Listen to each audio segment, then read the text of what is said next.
Simple admirador de estas tierras nuestras poco visitadas, solo aspiro a que con esta narración mis compatriotas puedan formarse una idea de lo que encierra esa gran porción de la patria.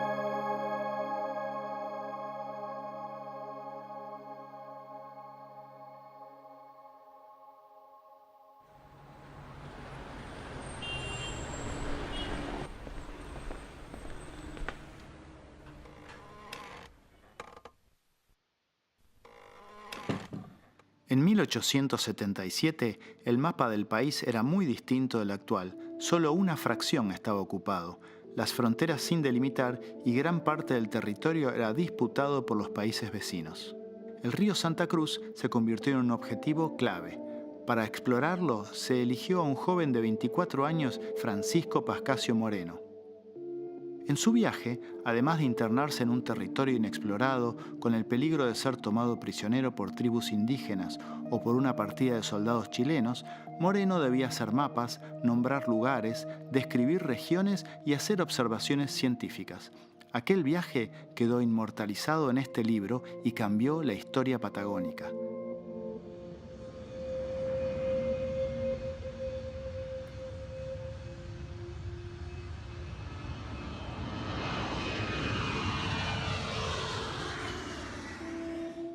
A finales de 1876, Moreno desembarcó en ese puerto natural que es el estuario del río Santa Cruz. 42 años antes, la expedición que llevaba el naturalista Charles Darwin reparó allí la quilla de su barco. Por ese motivo, su capitán Robert Fitzroy bautizó el lugar con el nombre de Punta Quilla, que es el que mantiene hasta hoy.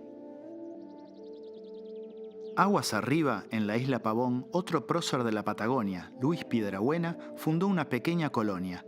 Ese rancho era la única presencia argentina en el inmenso territorio. Moreno hizo base aquí para preparar su bote y a su equipo.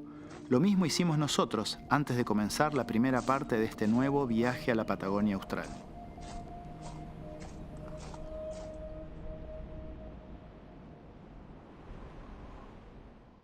En 1877, Perito Moreno realizó su expedición en condiciones modestas. La embarcación que debían empujar a contracorriente del río medía 8,5 metros y era tripulada por 2 remeros y un timonel. Solo 2 personas más conformaban el grupo: Isidoro, quien se encargaba de explorar los paisajes y cazar animales, y un futuro prócer, el subteniente de la Marina Nacional llamado Carlos Moyano. Siguiendo el ejemplo de expediciones anteriores, Moreno llevó el bote a la sirga, esto es, con cuerdas tiradas por caballos desde la costa. Por lo general, demoraban 3 horas para avanzar 100 metros.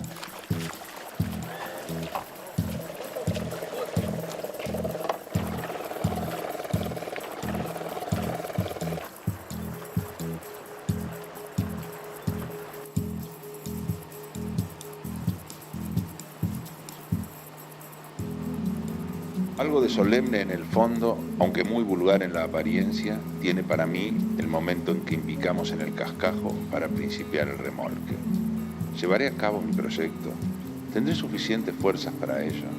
Son las cuestiones que se agitan en mi espíritu sin que pueda resolverlas.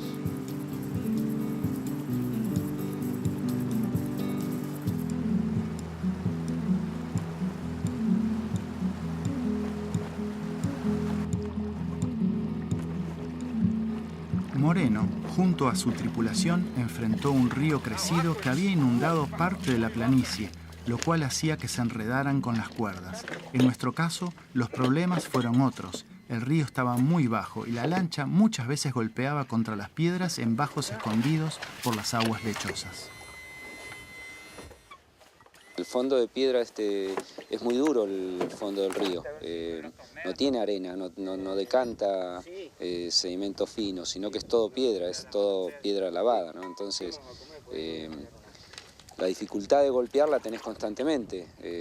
Nosotros hemos roto 2 hélices, pero yo me imagino a esta gente hace más de 100 años subiendo el río a pie, cinchando una lancha de madera, un bote de madera pesadísimo de 7 metros, más los víveres.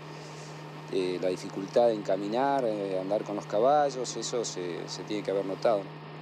Con hélice nueva continúa nuestro avance hacia el oeste y entrada la tarde llegamos a Chicarrucaiquén, la primera de nuestras paradas. Este lugar, mencionado por Moreno en su diario de viaje, fue un cruce de indios. El cruce lo efectuaban en balsas hechas de ramas y troncos de árboles que el río arrastraba en su curso superior.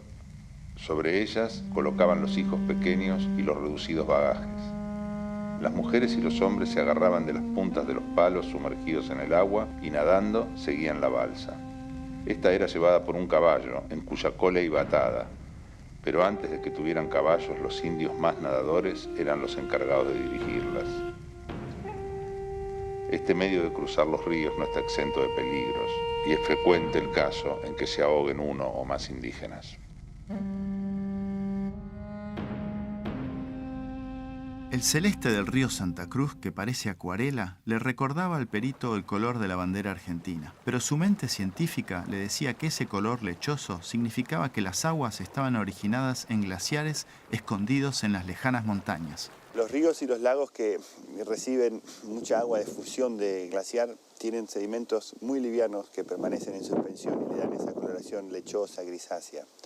Al ser tan pesados los glaciares, lo que la gente dice comúnmente es el hielo erosiona la roca. No es tan así en realidad, sino que el peso del hielo aprieta rocas que hay debajo que se llaman morenas basales, que actúan como una gran lija, y eso luego hace que este polvito tan liviano, harina de roca, sea transportado por el agua, por los lagos, los ríos, cuando aparece seco por el viento, también grandes distancias. Luciano también me cuenta que cientos de miles de años atrás el campo de hielo era mucho más grande, llegando a cubrir una gran parte del valle del río Santa Cruz. Toda la zona, sin ser un experto, para el ojo curioso, se pueden observar formaciones que tienen que ver con el hielo, desde morrenas, que son acumulaciones de rocas que el glaciar ha empujado, desparramado a su paso, hasta grandes bloques erráticos, que son rocas que pueden ser del tamaño de una casa, un edificio, lo que fuera, que alguna vez estuvieron sobre el hielo y al retirarse el hielo quedaron abandonadas fuera de su lugar de origen. En el valle del río Santa Cruz se observan evidencias claras hasta más o menos la mitad de la distancia entre la cordillera y el Atlántico. El río Santa Cruz tuvo un impacto muy importante en los primeros evolucionistas, entre los que estaba incluido Moreno. Entender que esa enorme excavación y esas rocas transportadas tan lejos debieron ser el resultado de millones de años de trabajo de la naturaleza les permitió pensar que el mundo era mucho más antiguo de lo que se pensaba.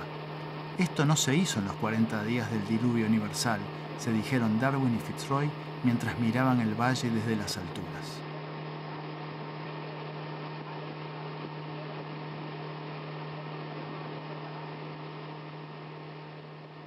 El 22 de enero de 1877, Perito Moreno acampó en un punto del valle del río Santa Cruz en el que había un paisaje que conocía por las lecturas de los textos de Darwin y Fitzroy. Debido a las malas condiciones climáticas y a la repentina enfermedad de Isidoro, Moreno pasó 2 días junto a su equipo. 23 de enero. Es un espectáculo que ejerce melancólica influencia sobre el viajero. Este enmudece, y hasta puedo decirlo, cierto temor se apodera de él. Todo calla aquí. Hasta los guanacos cesan de anunciar su presencia y vagan solos entre los matorrales. Únicamente chillan los halcones blancos y negros y los cóndores. Estamos buscando un dibujo, o el lugar donde se hizo un dibujo. En 1834 Darwin y Fitzroy estuvieron en este lugar, hicieron un dibujo que se hizo bastante conocido, lo llamaron Basalt Glen, Valle del Basalto. En 1877 el perito buscó el mismo lugar, lo encontró y los tehuelches le dijeron que se llamaba Yatenguajén, piedras pintadas. Eso fue en 1877.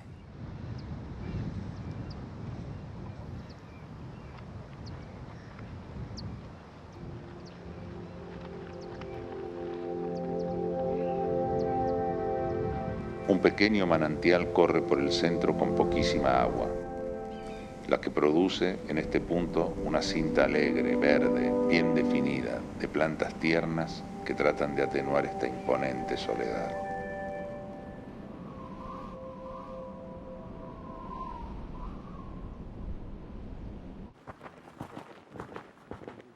Después de encontrar el paisaje buscado por Moreno, emprendimos una larga caminata hacia el cañadón Yatenguajén, otro punto visitado por Moreno, Darwin y Fitzroy.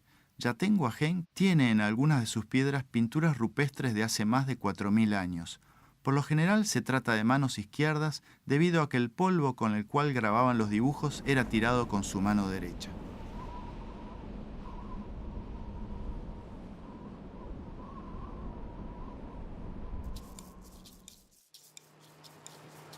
La Patagonia siempre atrajo a los viajeros, no solo por su belleza, sino también por su carácter salvaje que invita a explorarla. El río, el desierto y las mesetas lejanas ejercieron fascinación en Moreno.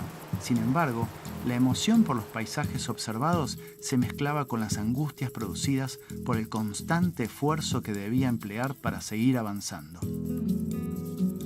Las vueltas se hacen más seguidas y las aguas, al costearlas, forman remolinos que mantienen el bote en continua oscilación. El desaliento va apoderándose de los marineros y a las chanzas de los primeros días sucede el silencio que produce el disgusto. Pero ¿qué hacer? Si retroceder materialmente es lo más fácil, es imposible moralmente abandonar el proyecto de ascender el río, por más descabellado que sea. Sería desdoroso para los que componemos la comitiva, y esto solo hace que continuemos, confiando en que las fuerzas que el trabajo gasta las recupere el patriotismo.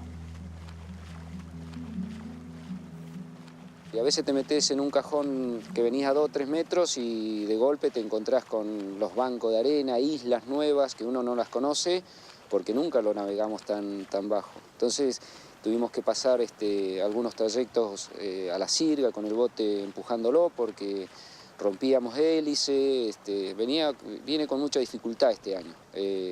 La falta de nieve, ¿no? Es lo que dificulta el río.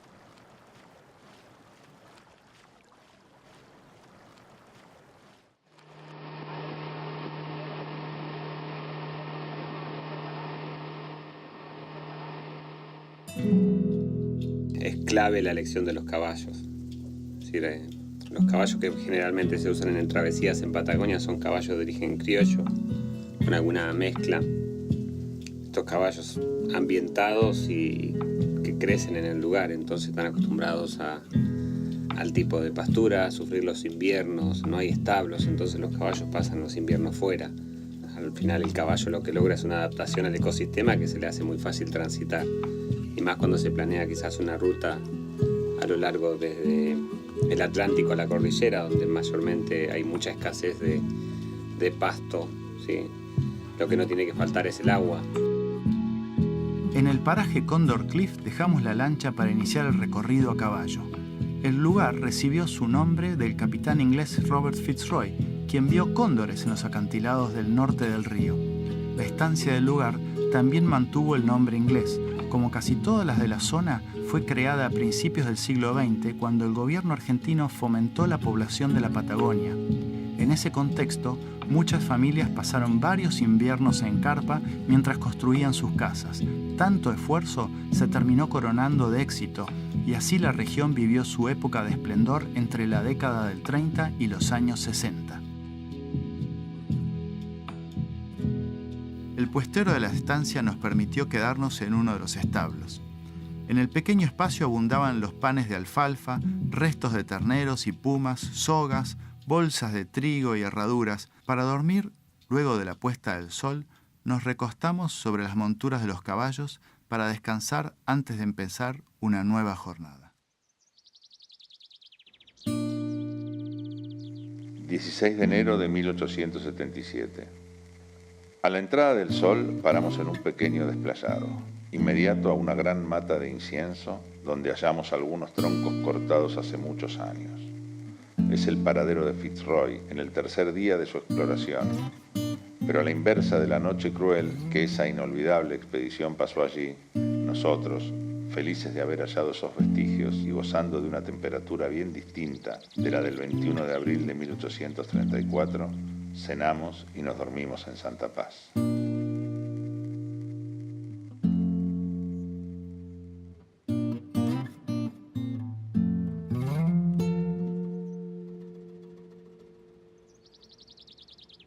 Las estancias consisten en enormes superficies con miles de cabezas de ganado. Para controlarlo y protegerlo, cada campo es supervisado por puesteros diseminados en la vasta superficie patagónica. Estos hombres viven solos por meses en casas que, aún pareciendo rústicas, cuentan con las comodidades básicas para que el puestero pueda pasar el duro invierno patagónico.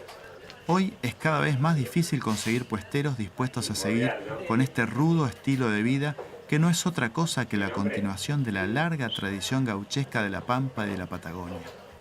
Es clave en la vida del puestero el sentarse a tomar unos mates escuchando el mensajero de la mañana o de la tarde, ¿sí? Su conexión con el mundo. Es algo que rutinario y casi sagrado escuchar los mensajes que reciben, inclusive mensajes que pueden ser dirigidos a ellos a través de una radio donde se comunican los familiares que pueden estar a 500 kilómetros o a 300 kilómetros y les dejan mensajes. Hay casos de gente que se entera por la radio que fue padre, inclusive que tienen que bajar la hacienda porque va a haber un camión esperando en la tranquera número 2. Y así es como se genera este ritual que tanto mañana o tarde los puesteros llegan a su lugar y prenden la radio.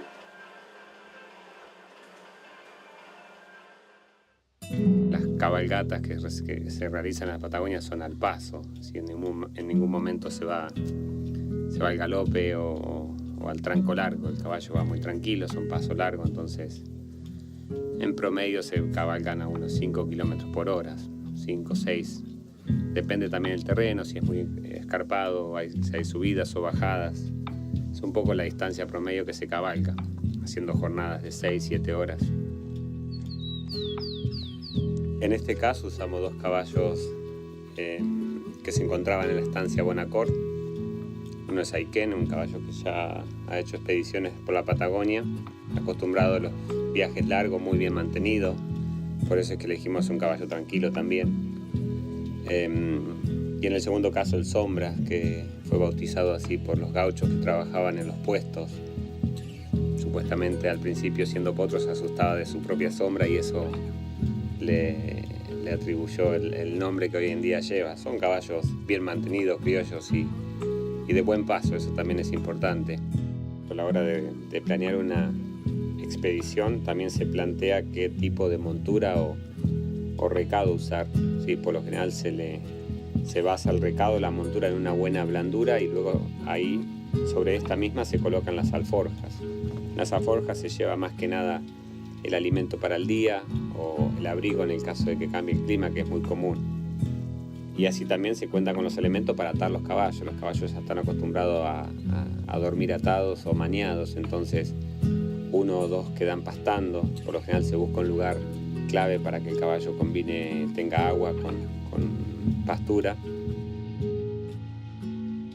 Seguir el río a caballo era una experiencia esencial para revivir y entender las dificultades que enfrentó el perito en su viaje. Para ello, planeamos recorrer unos 120 kilómetros a caballo desde Condor Cliff hasta la misma naciente del río. Por un terreno quebrado como este, 10 kilómetros son más de 2 horas de cabalgata. Y en el caso del perito, que tenía que tirar de un bote contracorriente, 10 kilómetros era casi un día de arduo trabajo.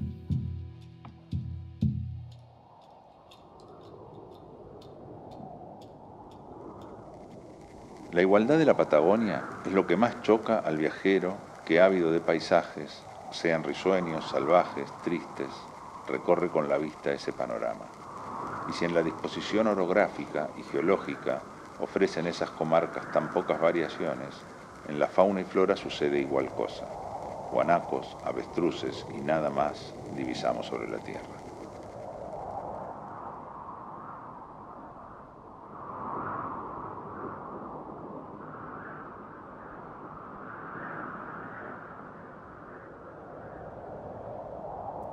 Juega mucho cuando uno plantea una expedición en la Patagonia el hecho de la falta de escala que tenemos en nuestra mente para medir las distancias. A veces nos destinamos a llegar a un punto y transitamos 3 o 4 horas y ese punto sigue en el mismo lugar. Psicológicamente ha servido a lo largo de la historia para que algunas de las expediciones fallen, por así decirlo, ¿no? Por el hecho de ver la cordillera y bueno, pensar que en 2 días estás y hacer 2 días más y todavía sigue en la misma distancia y 2 días después seguir en el mismo lugar. Así que bueno, los objetivos que uno se plantea quizás son cortos. Es decir, más que nada, si uno transita con caballos, es buscar un lugar donde puedan descansar y tener hierba para comer. Uno psicológicamente tiene que ir preparado porque sí, puede jugar una mala pasada. Sí, el hecho de ir confiado que llegamos hasta ese cerro y 3 horas después el cerro parece en el mismo lugar y 4 horas después parece que se aleja un poco más.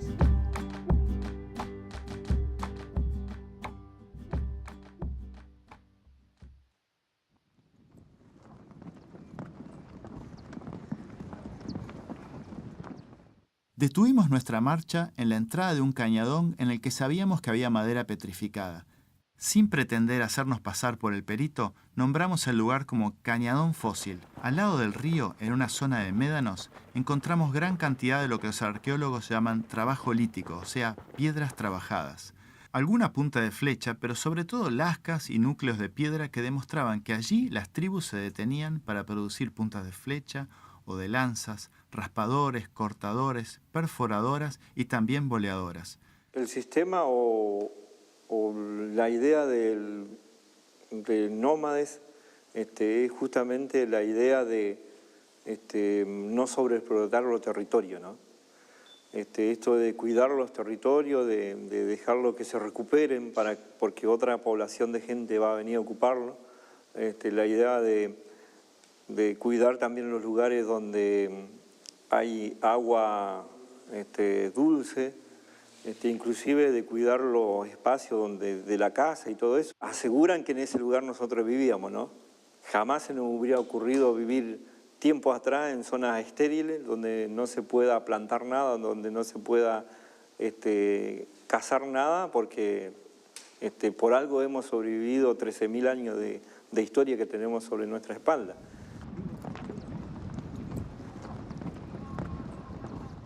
El 22 de noviembre de 1919, en un viejo conventillo de Palermo, sin un peso pero sin deudas, murió Francisco Pascasio Moreno. Así fue que 97 años después recordamos a nuestro perito reviviendo su épico viaje a la Patagonia Austral y dejando una placa al abrigo de una enorme piedra que vigila el río que él tanto amó. Desde las alturas le rendimos homenaje y admiramos la vista del paisaje. No pudimos dejar de sonreír al pensar que seguramente estábamos dejando una de las placas más inaccesibles del país.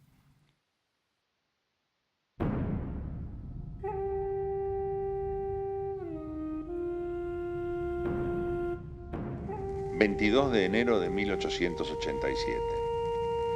El guanaco es sin duda uno de los animales más interesantes que posee la parte austral del Nuevo Mundo. Y sin embargo no ha merecido hasta ahora los honores de las grandes descripciones que los hombres de la ciencia han consagrado a animales menos importantes. El guanaco es libre por naturaleza, es el heroico combatiente de los elementos. Pocas veces busca los halagos que pueden proporcionarle las feraces tierras bajas. Prefiere las alturas, las cumbres andinas en la soledad retosa. Vive salvaje al nivel de los páramos de la cordillera. Allí el estridente relincho alerta al viajero que los atraviesa. Donde se le admira, en su completo desarrollo salvaje, es aquí, en Patagonia, de donde, como dice Darwin, es característico, y donde también, puedo decirlo, todo es salvaje. Sea sus habitantes, sus bosques, sus ríos, sus soledades, sus desiertos y sus montañas.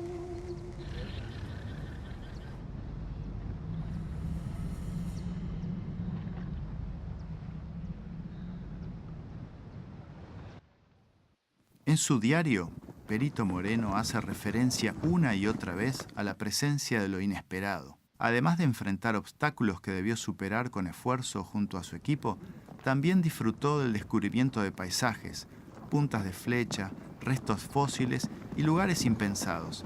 Algo parecido nos sucedió a José y a mí durante una de las extensas cabalgatas que realizamos. En el medio de la estepa, en el corazón mismo del desierto, nos cruzamos con una estancia abandonada, un lugar en el que además de una gran casa había establos y galpones que alguna vez estuvieron habitados. Guiados por la curiosidad, atamos los caballos a un árbol e ingresamos a la casa. Allí encontramos una montaña de diarios viejos que nos permitieron comprender dónde estábamos. Los diarios en alemán eran ejemplares de un periódico titulado Freie Presse, de la década de 60. En una etiqueta podía leerse que los mismos pertenecían al señor Alberto Hemlich, dueño de la estancia El Tranquilo.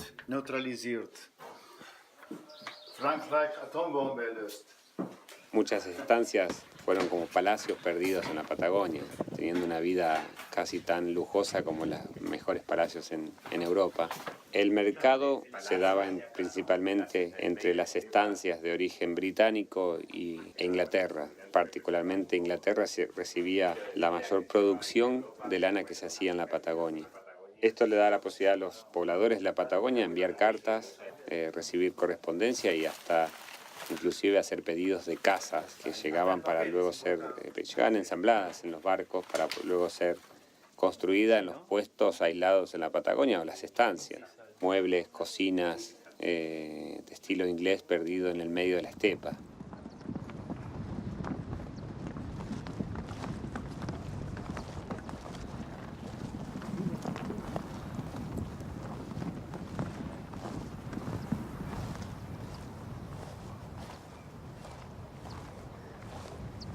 Siguiendo los pasos de Moreno, llegamos a un lugar muy especial.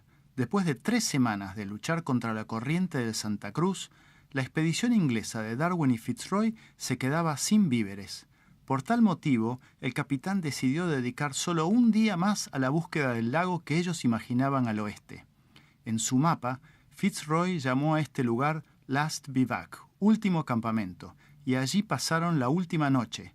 En su diario, Fitzroy anotó que al siguiente día atravesarían la planicie del misterio.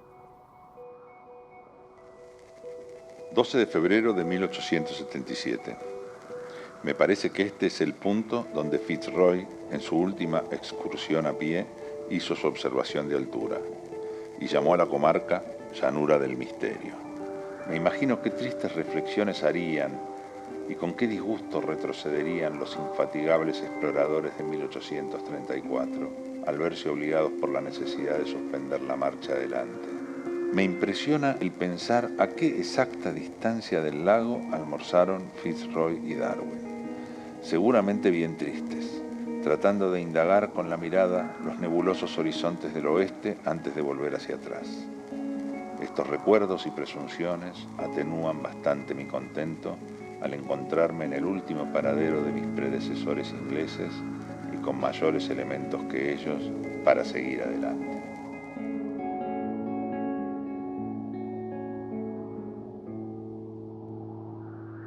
Moreno y nosotros seguimos nuestra marcha al oeste, cruzando la planicie del misterio de Fitzroy, que son unos 15 kilómetros entre su último campamento y una pequeña altura desde la que los ingleses esperaban descubrir un lago.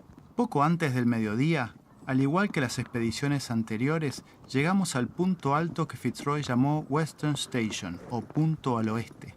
Desde esa altura, los ingleses no vieron el lago que anhelaban y, preso del desánimo en su mapa, el capitán bautizó a la planicie delante de ellos Llanura de la Decepción. Los ingleses dibujaron el perfil de las montañas al oeste, nombraron a varias de ellas, calcularon las coordenadas de su Western Station y al mediodía se volvieron en dirección a su barco en el estuario del Santa Cruz. Moreno, conocedor de los hallazgos de la anterior expedición de Valentín Feilberg, sabía que estaba cerca de un lago y continuó su camino al oeste. Nosotros bajamos la altura de Western Station, que hoy se conoce como Cerro Pastoso, y tal como Moreno, seguimos nuestro camino por la Llanura de la Decepción, que son los casi 20 kilómetros que nos separaban de la costa del lago. Al paso lento, como si no quisiéramos terminar nuestra travesía, dejábamos atrás la naturaleza salvaje del Valle del Santa Cruz. Una de las grandes diferencias que hay hoy en día es saber que al final se encuentra el lago argentino. Para nosotros se nos hizo más fácil y creo que inclusive hasta nos pegó psicológicamente llegar hasta la planicie de la Decepción y luego de 4 horas de cabalgata seguir sin poder ver el lago. Es decir, pensando que uno subiendo la lomada podía divisar un paisaje diferente y 4 horas más tarde seguíamos viendo el mismo paisaje. Nos ayudó por ahí a sentir un poco a flor de piel lo que vivieron las primeras expediciones y la decepción de transitar en un paisaje sin ver nada durante todo un día, esperanzado que tendría que estar la naciente del río. Creo que Perito Moreno lo habrá sufrido también en carne propia. El hecho de llegar al lago y la alegría de descubrir un lago después de pasar por esa región que está muy bien bautizada. El 15 de febrero de 1877, Francisco Moreno llegó al lago que él mismo bautizó como Lago Argentino. El nombre no es casualidad. Bautizar lugares es un acto de soberanía y en una zona disputada con Chile, el nombre de Argentino era un claro mensaje sobre nuestras aspiraciones territoriales. ¿Por qué decimos que el viaje a la Patagonia Austral es uno de los caminos de la patria? Porque este recorrido del Perito marcó un antes y un después. Antes era territorio disputado con nuestro vecino, pero su viaje, su exploración, sus descubrimientos y sobre todo el ejemplo de su esfuerzo sirvieron para que poco tiempo después llegaran decenas de duros colonos para poblar y levantar el pabellón nacional en toda la región, incorporando a la Patagonia Austral definitivamente al mapa de la República Argentina. El ruido es mucho más sensible, pues parece que detrás del médano choca el agua. Trepo la oleada de arena y encuentro al grandioso lago, que ostenta toda su grandeza hacia el oeste. Este es un momento que no olvidaré. Todos estamos impresionados. Todo ejerce sobre nosotros una sensación inexplicable de bienestar y gozamos de este espectáculo, que por más previsto que nos haya sido, lo encontramos nuevo, pues ninguno de nosotros imaginó la salvaje grandeza del lago, digno de la salvaje aridez del desierto que hemos cruzado.